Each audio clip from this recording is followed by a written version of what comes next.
சுப்பு ஒரு ஏழை விவசாயி. அவன் மனைவி பொன்னி மகள் ராதாவோட குடிசை வீட்டுல வாழ்ந்து கொண்டு இருந்தான்.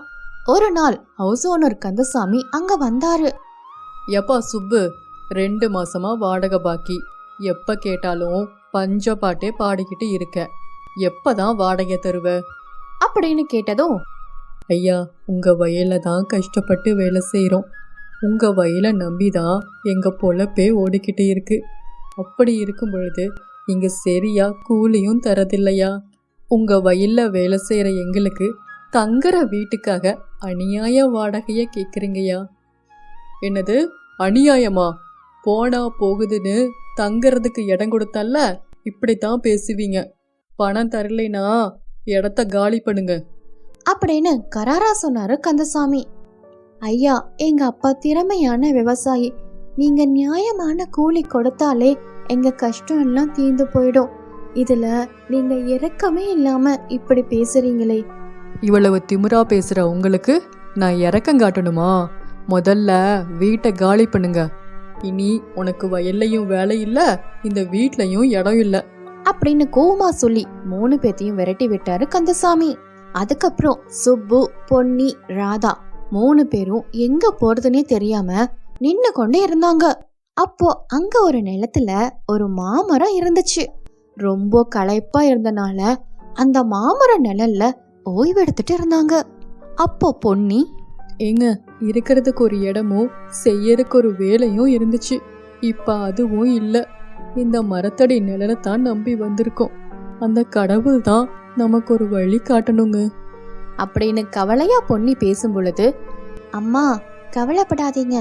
இருக்கிறவங்களுக்கு ஒரு வீடு, இல்லாதப்பட்டவர்களுக்கு 1000 வழி இருக்கு வாழ அப்படின்னு நம்பிக்கை வார்த்தை கொடுத்தா ராதா. மாமர நிழல்ல 3 பேரும் ஓய்வு எடுத்துக்கிட்டே இருந்தாங்க. அடுத்த வேளை சோத்துக்கு என்ன பண்றதுன்னே தெரியாம கவலையோட இருந்தா பொன்னி. அப்போ தூரத்துல ஒரு வீடு தெரிஞ்சது. அந்த வீட்டுக்கு போனா பொன்னி. அம்மா, நாங்க பக்கத்தூர்ல விவசாயம் வேலை பண்றோம்.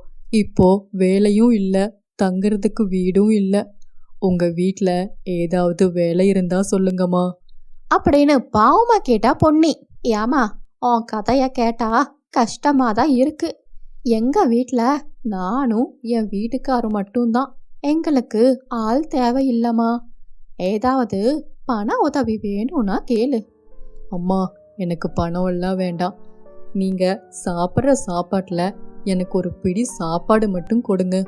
பள்ளிக்கூடம் போற என் பொண்ணுக்கு பசியார உதவும் அப்படின்னு கேட்டா பொன்னி. அதுக்கப்புறம் தினமும் மிச்சமாகிற சாப்பாட்டை எல்லாம் மரகதம் பொன்னிக்கு கொடுத்தான். ஒரு நாள் மரகதம்மா வீட்ல அவங்களுடைய கணவர் சோமு, மரகதம், நம்ம நிலத்துல இருக்கிற அந்த மாங்காய் மரம் காய்க்காமையே கிடக்குது. அதனால அந்த மரத்தை வெட்ட ஏற்பாடு பண்ணிட்டேன். அதை வெட்டி போட்டோம்னா ஏதாவது காசாவது கிடைக்கும். நீங்களும் என்னென்னமோ பண்ணி பாக்குறீங்க, ஆனா அந்த மரம் பூக்கவும் மாட்டேங்குது, காய்க்கவும் மாட்டேங்குது. அப்படி சொன்னதுக்கு அப்புறம் சோமு மரத்தை வெட்டுறதுக்காக அங்க போனான். அங்க பொன்னியும் சுப்புவும் நிழலுக்காக தங்கி இருந்தாங்க. எப்பா, நீங்கெல்லாம் யாருப்பா? எதுக்காக ஏன் மரத்துக்கடியில் உட்காந்துக்கிட்டு இருக்கீங்க? சரி சரி, கிளம்புங்க. இந்த மரத்தை நான் வெட்ட போறேன். ஐயா, நிழல் தர மரத்தை எதுக்குயா வெட்டணும்? அதுவும் இல்லாம இந்த மரம் தாங்கய்யா இப்ப எங்களுக்கு ஒரு அடையாளம் அப்படின்னு பொன்னி சொல்லவும், ஏமா, இந்த மாமரம் இது வரைக்கும் பூத்ததும் கிடையாது, காய்ச்சதும் கிடையாது, யாருக்குமே உபயோகம் இல்லாம இருக்குது. இத வெட்டி போட்டா எனக்கு 4 காசு கிடைக்குமா அப்படின்னு சோமு சொல்லவும், ஐயா, நாங்க பக்கத்தூர்ல விவசாயி வேலை பார்த்துட்டு இருந்தோமுங்க. இப்போ போகிறதுக்கு இடம் இல்லாம இந்த மரத்தை நம்பிதாங்கய்யா இருக்கோம். இந்த மரத்தை வெட்டிடாதுங்கய்யா அப்படின்னு சுப்பு கேட்கவும் அந்த இடத்துக்கு மரகதம் வந்தாங்க. ஏங்க, இவ்வளவு நாளா இந்த மரம் யாருக்குமே பிரயோஜனம் இல்லாம தான் இருந்துச்சு. இப்போ இவங்களுக்காவது உபயோகமாகுதே. இவங்க கொஞ்ச நாள் இந்த மரத்தடியிலேயே இருக்கட்டுமே, இதனால நமக்கு ஒரு நஷ்டம் இல்ல அப்படின்னு மரகதம் சொல்லவும் சோமு அங்கிருந்து திரும்பி போனான். நாட்களும் ஓடியது. பொன்னியும் சுப்புவும் 2 பேரும் மரத்தை பராமரிக்க ஆரம்பிச்சாங்க.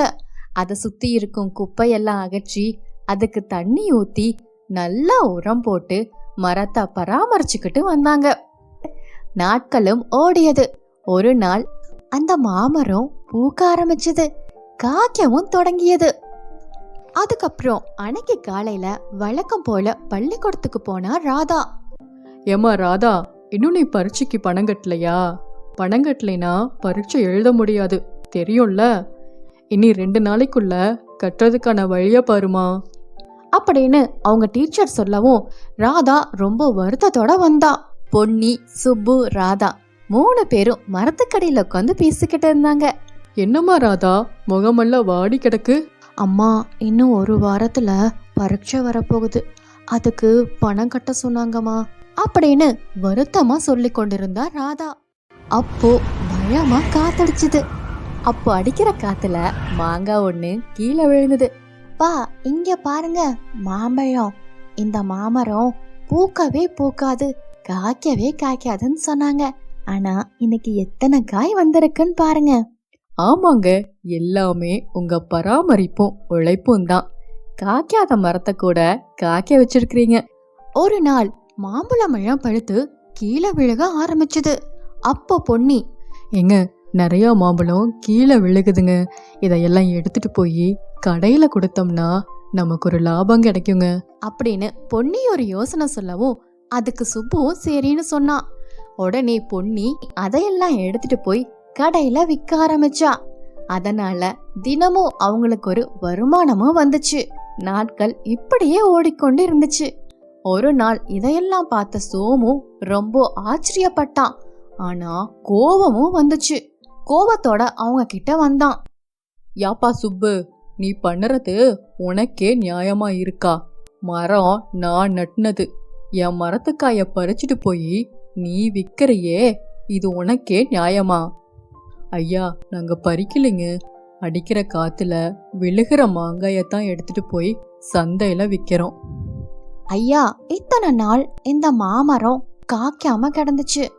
எங்க அப்பா ஒரு விவசாயி, அவருடைய பராமரிப்புல இருந்தனால இந்த மரம் இப்போ காய்க்க ஆரம்பிக்குது. நாங்க இந்த மரத்துல இருந்து காய கூட பறிக்கல, கீழே விழுந்தது தான் எடுத்துட்டு போய் விக்கிறோம். இதுல என்னையா தப்பு இருக்கு? அதெல்லாம் எனக்கு தெரியாதுமா. என் மரத்துல காய்ச்ச மொத்த காயும் எனக்கு சொந்தம். அதுக்கு உண்டான பணத்தை நீங்க தான் கொடுக்கணும் அப்படின்னு கராரா சொல்லிட்டு அங்கிருந்து கிளம்பி போனா சோமு. அதுக்கப்புறம் வீட்டுக்கு வந்த சோமு, ஏங்க அவங்க பாவங்க, அவங்க கெட்ட போய் மாங்காய்க்காக பிரச்சனை பண்ணுறீங்க. நீ சும்மா இரு மரகதம், உனக்கு ஒன்றும் தெரியாது. பட்டு போன மரம் இப்ப பூக்க ஆரம்பிச்சிருக்குது. இதுதான் நமக்கு சம்பாதிக்கிற நல்ல சந்தர்ப்பம். ஏங்க, அப்படியே இருந்தாலும் அதுக்கு காரணம் அந்த ஏழை விவசாயி சுப்புவும் பொன்னியும் தான். அவங்க கிட்ட போய் பணத்தை கேக்குறீங்களே, இது உங்களுக்கு நியாயமா? என்ன மரகதம், நீ பிழைக்க தெரியாத ஆளா இருக்க. இந்த சந்தர்ப்பத்தை சரியா பயன்படுத்தினா பணத்தை வாங்கலாம். மறுநாள் சோமு சுப்புவை பாக்குறதுக்காக வந்திருந்தான். என்ன சுப்பு, பணத்தை ரெடி பண்ணிட்டியா? சோமு கேட்ட உடனேயே பொன்னியும் சுப்புவும் என்ன பண்றதுன்னே தெரியாம ஒரே யோசனையா நின்னாங்க. அப்போ இதையெல்லாம் பார்த்த ஊர் மக்கள் எல்லாம் கூடி வந்தாங்க. மகராதா, ஐயா, உங்களுக்கு பணம் தரதுக்கு எங்களுக்கு சம்மதம் அப்படின்னு ராதா சொன்னதும் திகைச்சு போனாங்க சுப்புவும் பொன்னியும். ஏமா ராதா, நம்மனால எப்படிமா அவ்வளோ பணத்தை கொடுக்க முடியும்?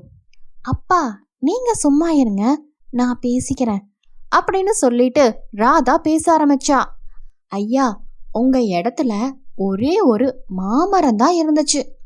ஆனா எங்க அப்பா அம்மா உழைப்பால இங்க நிறைய மரங்களும் செடிகளும் வளர்ந்து கிடக்கு. நீங்க அதுக்கு முதல்ல பணத்தை கொடுங்க, அதுக்கப்புறம் உங்க பட்டு போன மரத்துக்கு நான் பணத்தை தரேன் அப்படின்னு ராதா சொல்லவும் அதையெல்லாம் கேட்ட ஊர் மக்கள், ஆமாப்பா சோமு, உன் பட்டு போன மரத்துக்கு அவங்க எப்படி பணத்தை கொடுக்க முடியும்? நீதான் அந்த விவசாயிக்கு பணம் தர வேண்டியதா இருக்கும். அவங்கனால தான் உன் பட்டு போன மரம் இப்ப காய்க்கவும் ஆரம்பிச்சிருக்கு அப்படின்னு ஊர் மக்கள் எல்லாம் ஒன்னு சேர்ந்து பேசவும் சோமுக்கு என்ன பண்றதுன்னு தெரியாம முழிச்சு கொண்டு இருந்தான். ஆமா, ஒரு மரம் தானே இங்க இருந்தது, இப்ப எப்படி இவ்வளவு மரமா இருக்கு அப்படின்னு அவன் சந்தேகத்தை கேட்டான். ஐயா, நான் தினமும் சாப்பிட்ட மாங்கொட்டைய அங்கங்க பதிச்சு வச்சேன். அதுதான் இப்போ செடியா வளர்ந்து மரமா நிக்குது அப்படின்னு சொல்லவும் ஊரு மக்கள் எல்லாம் சோமு கிட்ட பணம் கேட்க ஆரம்பிச்சாங்க. சோமு என்ன பண்றதுன்னே தெரியாம அங்கிருந்து போயிட்டான். அதுக்கப்புறம் இதையெல்லாம் தூரத்துல இருந்து பார்த்து கொண்டிருந்த ஹவுஸ் ஓனர் கந்தசாமி சுப்பு கிட்ட வந்தாரு. எப்பா சுப்பு, என்னை மன்னிச்சிடுப்பா. இங்க நடந்ததெல்லாம் நான் பார்த்துட்டு தான் இருந்தேன். உனக்கு நியாயமான கூலி தராம நான் ஏமாத்திட்டேன். வீட்டை கூட அநியாய வாடகைக்கு உனக்கு கொடுத்தேன். அந்த பாவத்துக்கு தான் என் வயலெல்லாம் வீணா போயிடுச்சு. நீ தான்ப்பா வந்து அதையெல்லாம் சரி செய்யணும். அது மட்டும் இல்லப்பா, உனக்கு தேவையான வசதியும் செய்து தரேன் அப்படின்னு கெஞ்சினா கந்தசாமி. அதுக்கப்புறம் சுப்புவும் பொன்னியும் அதுக்கு சம்மதிச்சாங்க. மீண்டும் சுப்புவுக்கு வேலை கிடைச்சது. அது மட்டும் இல்ல, நல்ல வீடும் கொடுத்தாரு, நியாயமான சம்பளத்தையும் கொடுத்தாரு. அது மட்டும் இல்லாம மக ராதாவோடைய படிப்பையும் அவரே பாத்துக்கிட்டாரு. ஒருத்தர் அடுத்தவங்களுக்கு கேடு நினைச்சா அது அவங்களுக்கே கெட்டதா தான் நடக்கும். நல்லதே நினைச்சா நல்லதே நடக்கும். லக்ஷ்மி அம்மா குடும்பம் ரொம்ப கஷ்டப்படுற குடும்பம். மக முத்துவோ கூலி வேலை செய்யறவன். புதுமருமக துளசிக்கு மாமியார் வீட்டு வேலைக்கு போறது ரொம்ப சங்கடமா இருந்துச்சு. ஒரு நாள் துளசி மாமியாரிடம், அத்தை, இப்படி கஷ்டப்பட்டு வீட்டு வேலைக்கு போறதுக்கு பதிலா நம்மளே ஏன் ஒரு வியாபாரம் ஆரம்பிக்க கூடாது அப்படின்னு துளசி கேட்கவும், அட நீ வேற துளசி, வர வருமானம் வாய்க்கும் வயிற்றுக்குமே பத்த மாட்டேங்குது. இதுல புது வியாபாரம் எப்படிமா பண்ணுறது அப்படின்னு அழுத்து கொண்டு மாமியார் சொன்னாங்க. ஒரு நாள் துளசி மார்க்கெட்டுக்கு செல்லும் வழியில அவளுடைய தோழி கவிதாவை பார்த்தா. துளசி, எப்படி இருக்க? பார்த்து ரொம்ப வருஷம் ஆச்சுல்ல? நான் நல்லா இருக்கேன் கவிதா. ஆமா, நீ எப்படி இந்த ஊர்ல? நான் இங்கதான் மமோஸ் வியாபாரம் பண்ணிக்கிட்டு இருக்கேன். வாயே, என் கடையை காட்டுறேன் அப்படின்னு கவிதா துளசிய கூட்டிட்டு போய் அவளுடைய தள்ளுவண்டி கடைய காட்டினா. கவிதா, ஒன்னு சந்திச்சதுல ரொம்ப நல்லதா போச்சுடி. எனக்கும் மமோஸ் எப்படி செய்யறதுன்னு சொல்லி தரையா? நானும் இந்த வியாபாரம் செய்யறேன் அப்படின்னு ரொம்ப பாவமா கேட்டா துளசி. என்ன துளசி, வந்ததும் வராதுமா என் வியாபாரத்துக்கு போட்டியா வரையா? ஸ்கூல்ல தான் நீ எல்லாத்திலையும் எனக்கு போட்டியா இருப்ப, இங்கேயுமா அப்படின்னு எரிச்சலோட சொன்னா கவிதா. தப்பா நினைக்காத கவிதா, நான் ரொம்ப கஷ்டப்பட்டுட்டு இருக்கேன். எனக்கு வேற வழி தெரியல, அதுதான் கேட்டேன். சரி துளசி, இந்தா மமோஸ சாப்பிடு. நாளைக்கு வீட்டுக்கு வா, எப்படி செய்யறதுன்னு சொல்லி தரேன் அப்படின்னு தந்திரமா பேசி அனுப்பிச்சா கவிதா. சரி கவிதா, ரொம்ப நன்றி. நாளைக்கு கண்டிப்பா உன் வீட்டுக்கு வரேன் அப்படின்னு சொல்லிக்கிட்டு வீட்டுக்கு 4 மமோஸ எடுத்துட்டு போனா துளசி. வீட்டுக்கு வந்ததும் துளசி வாங்கிட்டு வந்த மமோஸ முத்துவுக்கும் மாமியாருக்கும் கொடுத்தான். அவங்களும் அத ரொம்ப ரசிச்சு சாப்பிட்டாங்க. மறுநாள் முத்து வேலைக்கு போறதுக்கு முன்னாடி, துளசி, இந்தா இந்த பணத்தை மளிகை பாக்கிக்கு கொடுத்துடு. அப்புறம் இந்த மாசத்துக்கு தேவையான மளிகை சாமானத்தை வாங்கிடு அப்படின்னு பணத்தை கொடுத்துக்கிட்டு முத்து கூலி வேலைக்கு கிளம்பி போனான். ஆமா துளசி, முதல்ல அந்த அண்ணாச்சிக்கு மளிகை பாக்கிய கொடுத்துடு. நாளுக்கு நாள் காசு கேட்டு தொல்லை பண்ணிக்கிட்டே இருக்காரு. மளிகை பாக்கி தராம இந்தி மேல சாமானத்தை கொடுக்க மாட்டேன்னு சொல்லிட்டாருமா. துளசி அந்த பணத்தை வாங்கிட்டு அண்ணாச்சி கடைக்கு போகாம நேரா கவிதா வீட்டுக்கு தான் போனா. கவிதாவும் மமோஸ் எப்படி செய்யறதுன்னு சொல்லி கொடுத்தா. ஆனா கவிதா மனசுல துளசி தனக்கு போட்டியா வந்துருவாளோன்னு நினைச்சுக்கிட்டு தப்பு தப்பா ரெசிபிய சொல்லி கொடுத்தா. துளசியும் அண்ணாச்சி கடைக்கு போகாம அந்த பணத்தை எடுத்துட்டு போய் வேறொரு கடையில மமோஸ்க்கு தேவையான சாமானத்தை எல்லாம் வாங்கிட்டு வந்தா. வீட்டுக்கு வாங்கிட்டு வந்ததும் இல்லாம கவிதா சொன்ன ரெசிபிய செய்தும் பார்த்தா.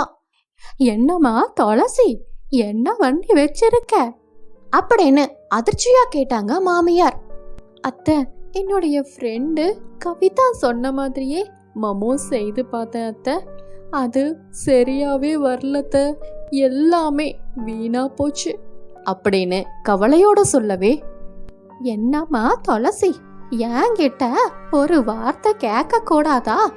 இப்ப பாரு, பொருளும் வீணா போச்சு, காசும் வீணா போச்சு. இவங்க இப்படி பேசிட்டு இருக்கும் பொழுது முத்து வீட்டுக்குள்ள வந்தான். துளசி, நீ ஏன் இன்னும் மளிகை பாக்கி தரல? வர வழியில அண்ணாச்சிய பார்த்தேன், கண்டபடி பேசுறாரு அப்படின்னு கோவமா பேச, என்ன மன்னிச்சிடுங்க, அந்த பணத்துல தான் மமோஸ் செய்யறதுக்கு தேவையான மளிகை சாமானத்தை வாங்கினேங்க.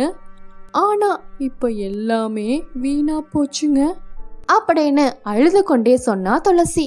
ஏமா துளசி, வருத்தப்படாத, நான் உனக்கு மமோஸ் செய்து தரேன் அப்படின்னு சொல்லிக்கிட்டு மிஞ்சி இருந்த பொருளை எல்லாம் வச்சு சூப்பரா மமோஸ் செய்து தந்தாங்க. அது ரொம்ப ருசியா இருந்துச்சு.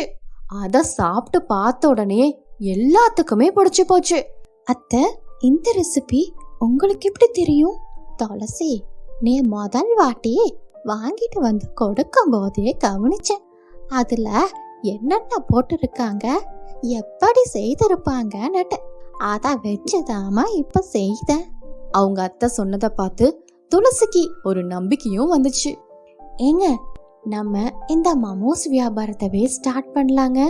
என் ஃப்ரெண்டு கவிதா கூட மமோஸ் வியாபாரம் பண்ணி தான் நிறைய பணம் சம்பாதிக்கிறா அப்படின்னு துளசி சொல்லவே, துளசி, வியாபாரம் பண்ணணும்னா ஒரு தள்ளு வண்டியாவது வேணும்.